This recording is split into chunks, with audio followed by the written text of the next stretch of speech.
session, which is on the topic Digital Transformation Roadmap, Navigating Through the Hybrid Barriers. And for this, I would like to invite on stage Mr. Manu Nanda, who is Senior Vice President and Chief Business Officer at Knolskape. Giving a brief introduction, he is a seasoned enterprise leader with over 25 plus years of diverse corporate experience across FMCG, petroleum, retail, automotive, oil and gas, and training and consulting. Manu has held leadership roles across enterprise sales, channel management, key accounts, franchise operations, and consulting. He thrives on chasing audacious business goals, and his expertise lies in crafting value for customers, helping organizations with their talent transformation efforts across levels, and delivering high business results. With this, please welcome Mr. Manu with a huge round of applause. Thank you so much. Good afternoon, everyone. It's a pleasure to be here. And I hope all of you have been having a great day with such incredible sessions which have been laid down by UBS forums. Now, understanding the flavor of the country and the global flavor, I wish we could have done a quick energizer on Natu Natu from RRR and maybe contextualized it to collaboration, common vision, and some of the other brilliant things that we've been talking about. But my topic for the next 10 to 15 minutes is absolutely different. It's not that complex as it looks like.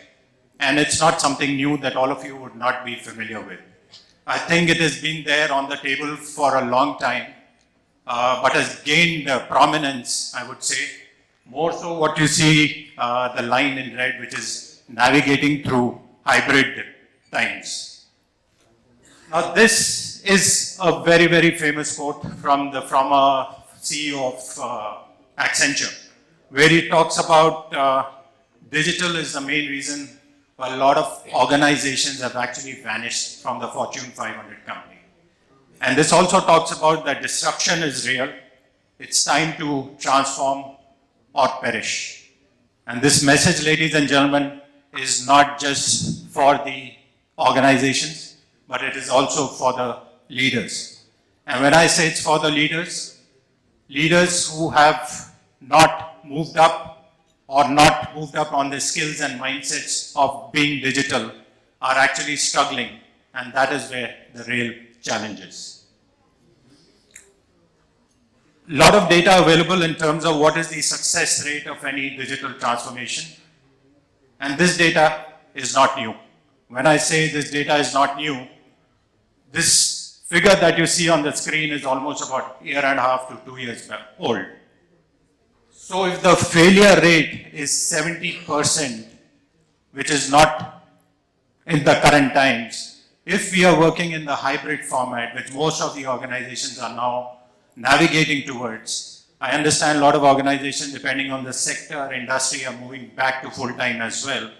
But if it's hybrid, you can well imagine what the failure rate possibly could be.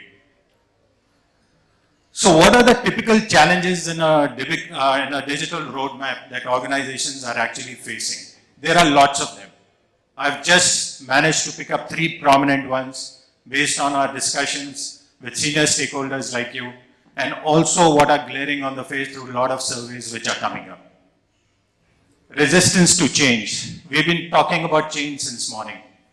So change, we would understand it's not just about the fact that you don't want to move out of your comfort zones, but change is also related to poor change management processes being put in the company. It is not just about change, it is also the lack of managing change. It is also the lack of adjusting to change. And also in some organizations where the speed of change is fast, employees are not able to adjust to that kind of a change. So it's very important, and especially in a hybrid format, to understand what is your speed of change that is happening. Scarce knowledge sharing. Scarce knowledge sharing again can be that knowledge is available but scattered. It is there in bits and pieces across where people are not able to get hold of it. And the other interpretation in a hybrid format is that there is no common vision sharing. When I say no common vision sharing, and for us, when we talk to large organizations, senior stakeholders like a CHR or a CDO or a CLO, you suddenly realize that there is no common vision for alignment between various departments' views to the digital strategy of that organization. Everyone is aware, but everyone has their own interpretation of how it needs to fall in place. So how do you align in a hybrid format to that common vision is the ask right now. Aversion to risk. There are two parts of this. When I say aversion to risk, one is internal and one is external. Interesting data, again based on conversations we've been having across a lot of organizations. In the last 15 to 18 months in large organizations, almost 50 to 70% of the headcount is new from the biggest of organizations. You could relate it to quiet quitting, you could relate it to the great resignation when people have moved from one organization to the other. We all are aware of that. But that is a fact. There's one organization, large IT organization, I can't name it. 70% of the employees in that organization have been hired in the last 2 years.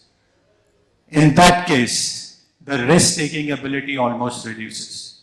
And also, as some of you have been hearing since morning, the budgets, the economic scenario outside because of external factors, whether it's the Russia-Ukraine war or the high inflation rate or the climate change and so many other things happening, in a hybrid format, how do you relate it to your organization?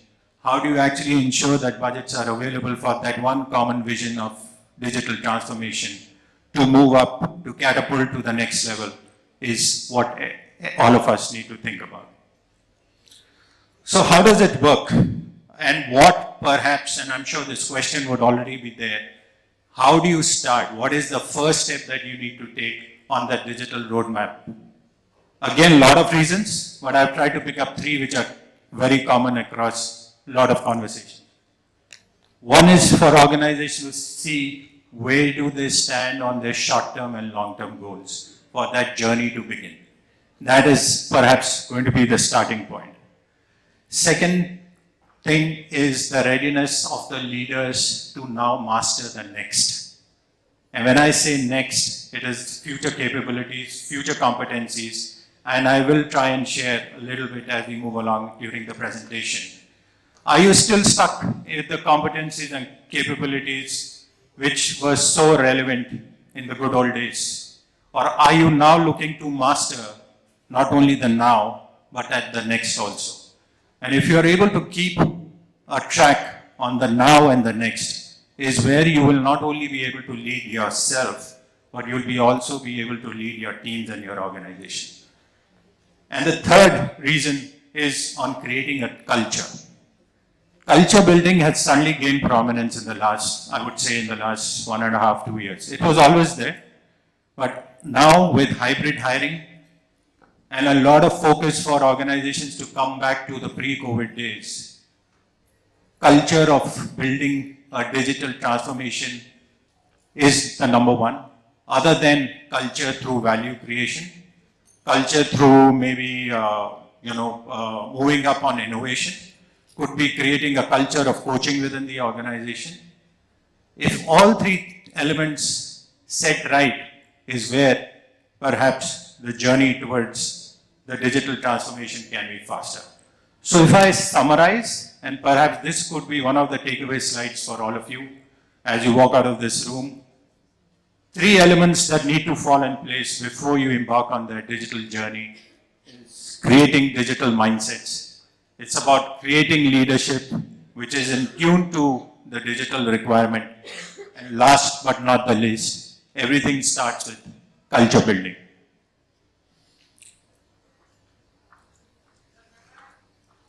Important to understand, and I'm sure all of you would already be thinking that yes, it's good to see, good to read, but how does it fall in place? This is a framework. I'm sure a lot of you are familiar with it as part of some of the discussions that we have had. What is shifting? This is called the blur framework. When I say blur, it is not blur as in something fading away. The new reality for organizations are that B is for boundaryless organization, L is for limitless digitization that is happening, U is for unbounded innovation, and R is for relentless iteration. When I say relentless iteration, it is different updates coming across for a customer where the customer is also not aware. It is all about creating continuous learning mindsets. It is about creating agile processes for the learners and the customers to get that kind of an experience. Boundaryless organizations, ladies and gentlemen, there is a thin line between the internal value creation of an organization and the external is fast fading away. A lot of organizations do not have that outer boundary anymore. I can take two examples like an Uber and an Airbnb, where they don't have assets that they own. It is all moving to a collective platform coming together where you're bringing the entire ecosystem on a platform.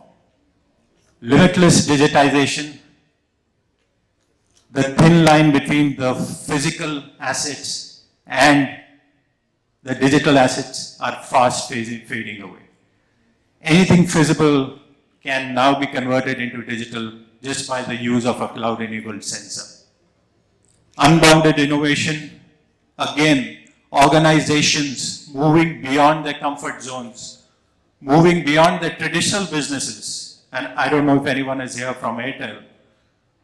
Airtel, if you talk to anyone in Airtel, they don't call themselves a telecom company anymore. Airtel is not telecom. Airtel is a payment bank. Airtel is a media streaming service. That is where unbounded innovation is happening, where you are not stuck to your traditional core values or your traditional products, but are moving towards what the customer wants. You are able to go back to them, iterate, give them a good experience, and use various aspects of different mindsets and culture. And for that, what are the new emerging personas for the leaders? Leaders in the future age need to be networking leaders, need to be sense-making leaders, need to be agile leaders, and need to be design thinking leaders. If everything falls in place, is where you can pivot to the next direction, where you can give a stellar customer experience, create agile processes, and use the power of data. And why data? Because data is the new oil. Use the power of data to take those decisions, and data being available to all, to ensure you can visualize data, you can use data, and you can interpret data which can help you, your business, for the giant leap.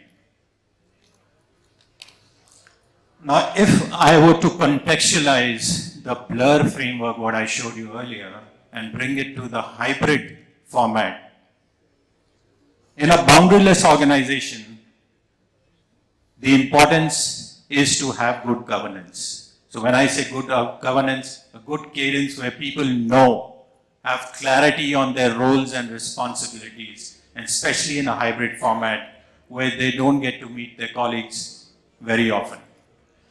It is important to have the right set of collaborative tools, communication tools to be available to the employees. In a limitless digitization, data needs to be available.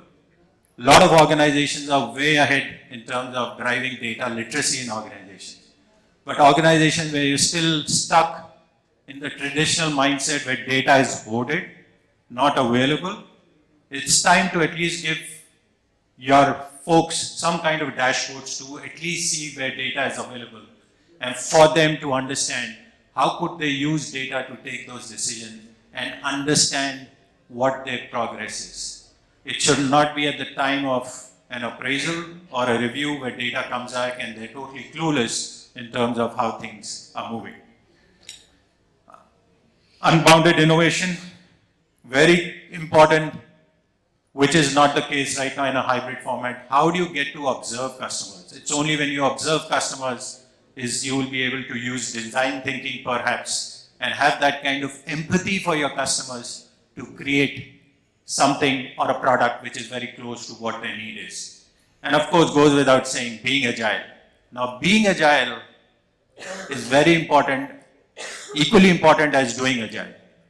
So when you're saying being agile, again focusing on the mindset, again focusing on the culture, and keeping the customer at the center of every decision that you take to create that kind of experience for them and for the organization. So in a hybrid format, the starting nuggets in terms of how you could empower everyone, very basic stuff, knowing digital.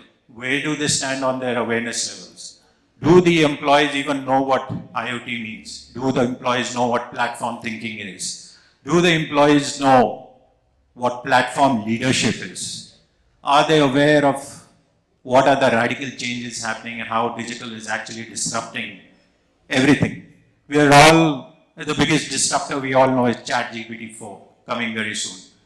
We know how it's disrupting, and that's going to be the future as we move along. Doing digital, understanding your digital strategies, digital ways of working, becoming digital, leaders becoming digital in terms of understanding where the capabilities are, what are the digital personas for them to identify first themselves before they take or hold the fort and say, hey, I am now certified or qualified enough to lead that digital transformation change. And the responsibility then does not sit only with the leader. Are you actually creating those digital champions within the organization who might not be in a role of having teams reporting to them, but it's also about leading without authority, where people can get the system, the people together and say, hey, this is the digital strategy of the organization. How tuned are we into it, and what do we need to do to move faster towards it? This discussion is vast. I could spend closely about 1 hour going deep into each of the aspects of the digital transformation in a hybrid journey. I could go deep and share a lot of case studies and examples where this has already been implemented, or where is it that the success stories are coming out from different sectors, whether it's the banking sector or the IT, ITS or the automobile or manufacturing, or even some of the large consulting organizations that we have working with. Would be happy to respond to your questions, and right outside we have a booth. Would be happy to discuss that in any way. And of course, any element that goes into digital, any element that needs to go into creating that change, what needs to fall into place is the opportunity to apply learning, that is application-based learning. One is content being available to you. But is that good enough for you to understand? Is that too passive for us to actually use it? Or can that be converted into an application-based learning where you can actually, in a very, very safe environment, use that learning to take your own decisions and also use them for your personal learning? Thank you so much. I hope I could add value in these 10 to 15 minutes. Would be happy to respond to any questions, if not now, even at a later stage. Open to questions. Thank you. Thank you so much, sir.